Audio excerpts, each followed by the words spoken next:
Hello guys, welcome back to our channel MBBS Diaries. Today's topic is on the cervical compartment of the neck. The cervical compartment have four organized areas or the compartment which will be in the vertical direction. There is three compartment, one of them is visceral compartment, this one.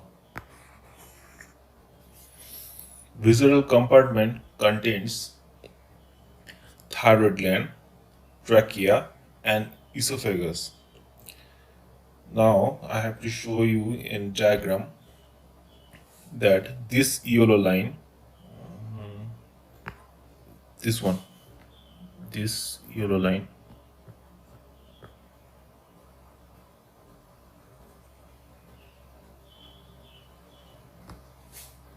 is called the visceral compartment. Okay. Now this compartment contains thyroid gland, trachea, and the last one is esophagus. The thyroid gland is here, which has two lobes, first lobe and the second lobe, and the trachea, this one, and the last one, which is posterior side of the trachea. I have to change the color.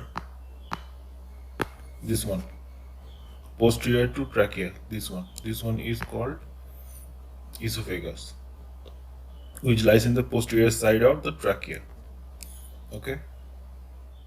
Now coming to our next compartment, that is called vascular compartment. It is in two sides, that's why two is written, two vascular compartment is written here. This vascular compartment contains internal jugular vein and common carotid artery, also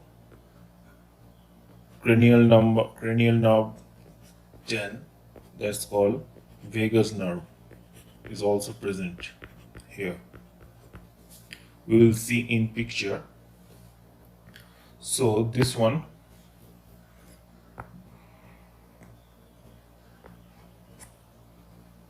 and this one is called vascular compartment. Now where internal jugular vein is present, this one is internal jugular vein. We can identify it by its structure, that it is flattened. Artery cannot be flat, so that's why it's internal jugular vein. And this one is common carotid artery, is in round shape, both side. Please note that both side, here and here, both side this artery is present. And the last one, that is vagus nerve, which is present here, this one. Okay. Now coming to the fourth compartment, that is called vertical compartment. According to this name of the compartment, you can easily guess the components of this compartment. Actually, it contains a variable vertebral muscle. You have to memorize the name of the muscle.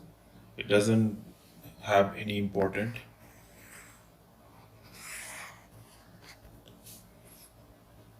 For memorization, you can also call all compartments in single word, that is called 4V. First one is visceral.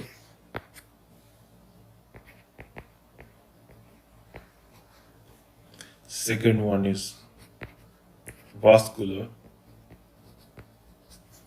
and the third one is vertebral. Now this one have 2, 1, 1, 4V. We will see the vertebral compartment is here. I have to use white line, this one.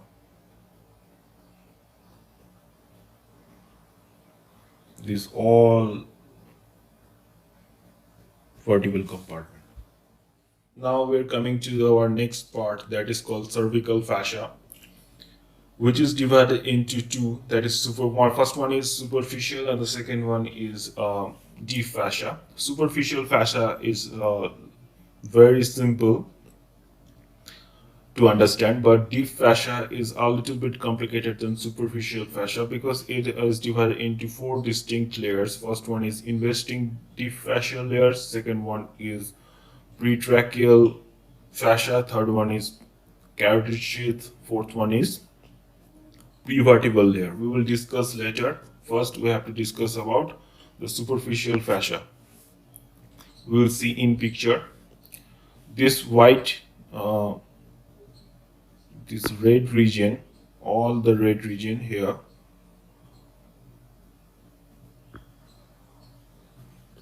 is superficial fascia. It contains a muscle, that is platysma muscle. I'm using white dot so that you can understand the muscle. This white dot is platysma muscle, and this red line is superficial fascia. Now coming to our next, that is called deep fascia.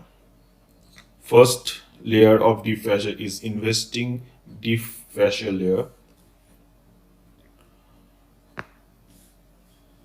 The blue region, this blue, all the blue region is investing deep fascial layer.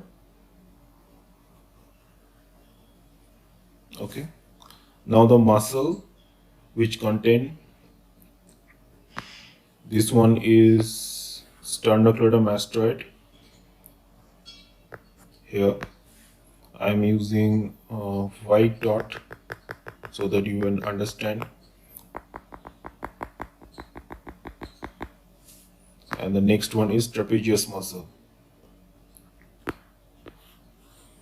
Now I am using white dot here also. Now you will tell me how you can identify the muscles.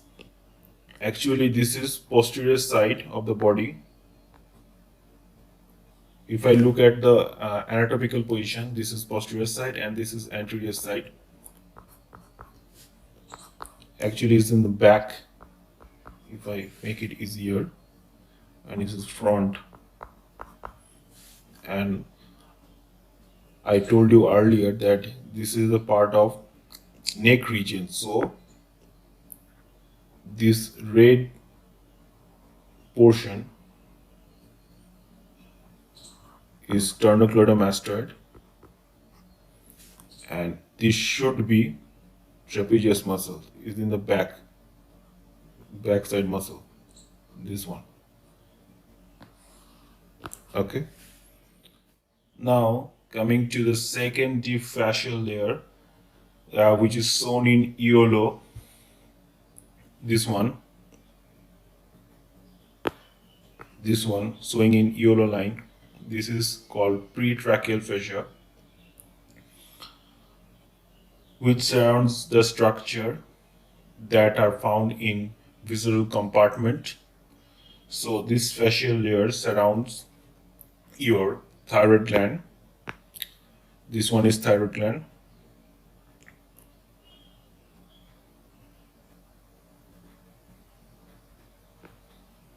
Two lobes, left, right, and this one is trachea.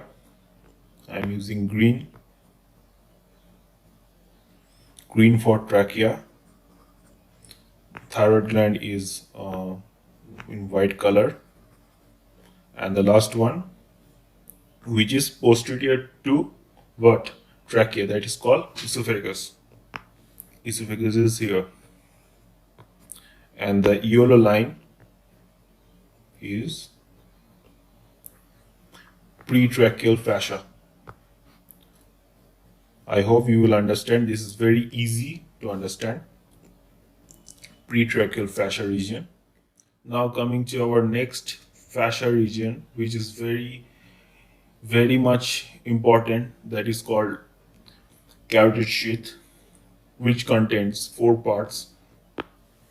First one is common carotid artery and internal carotid artery, very important. Next one is internal jugular vein. Third one is vagus nerve, that is cranial nerve 10. And the last one, deep cervical lymph nodes. We'll see in picture. So first of all, we have to find the carotid sheath. This one is carotid sheath.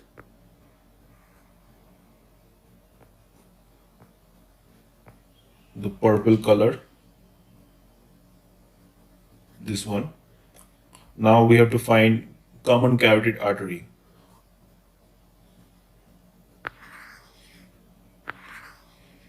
It is very easy to find artery because it must be round in shape. It should not be collapsed like vein. And internal jugular vein, next one. This one is internal jugular vein. I am using white spot so that you can understand. The third one is vagus nerve. I have to use yellow line. This one is vagus nerve. And the last one, that is deep cervical lymph nodes, which should be in between here and here, like this. This structure is same as here. This one is internal jugular vein. Internal jugular vein. This one is nerve, vagus nerve. This one is artery, common carotid artery. And just here we'll find the internal carotid artery. Okay. Now coming to our last part of the fascia, that is prevertebral layer. It includes the vertebral neck region, which includes vertebra, spinal cord, and associated muscle. We will see in picture. This white region is prevertebral fascia or prevertebral layer. This one, whole region, it includes vertebra. This one is vertebra.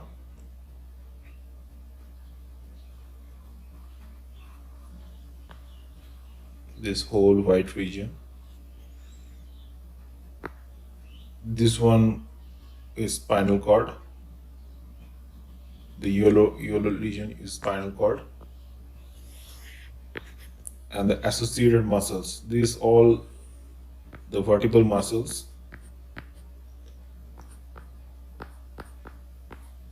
This all vertebral muscles. Now we are coming to the next part, that is upon fascial spaces. This fascial space contain three spaces. One is pretracheal space, second one is retropharyngeal space, and third one is prevertebral space. We will discuss this space on the diagram in the next slide. So first, pretracheal space. I am using black color to identify the space.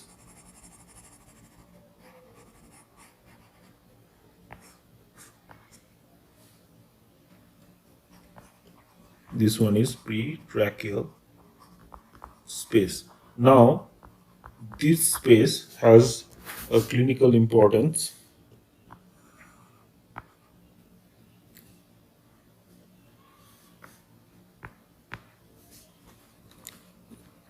Infections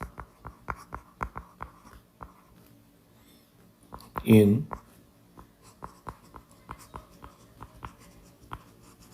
pretracheal space may extend inferiorly to anterior mediastinum. Just remember this one. Now coming to our next space, that is called retropharyngeal space. It is here. I am using blue color.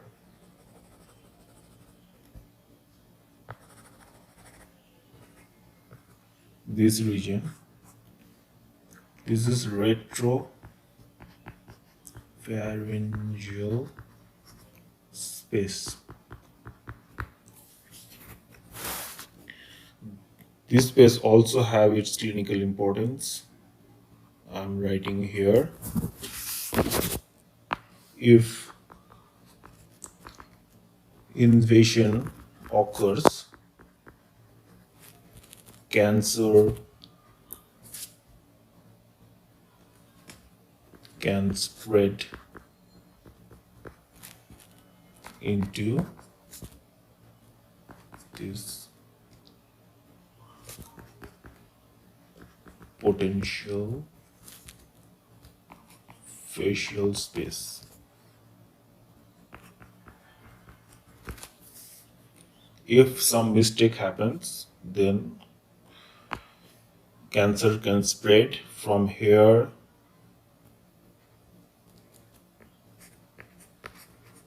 in this muscle area, or it may goes into the trachea or in esophagus. Okay, and the last one, that is prevertebral space. Last one is prevertebral space, is not been shown here in this picture, so you have to remember it. Prevertebral space, just you have to remember the name of this. So the fascial space has importance. I told you earlier, infections can spread to inferiorly to the anterior mediastinum, and if invasion occurs, cancers can spread to these spaces. Now we're coming to our last slide, which is very interesting one, that is on the surgical access to trachea. There are three approaches. First one is coniotomy, which is also be called as cricothyrotomy, also called cricothyrotomy. It is here, this one, this incision is cricothyrotomy, and the second one is upper tracheotomy, this one, and the last one, this is lower tracheotomy. I am using red color, this one. This is second one, this is first one, this is second one, this is third one. First, second, third. Now we discuss about the surgical access to trachea in briefly. First one, this is coniotomy. The relevant anatomy of coniotomy is in the area between the inferior portion of the thyroid cartilage of the larynx. You can see here very clearly. And laryngeal cartilage that we see here is inferior to thyroid cartilage, that is the cricoid cartilage, and would be right up here along its superior border. Running between these two laryngeal cartilaginous structure is cricothyroid membrane. You can see here, this is cricothyroid membrane where incision happens. This is cricothyroid incision. Okay,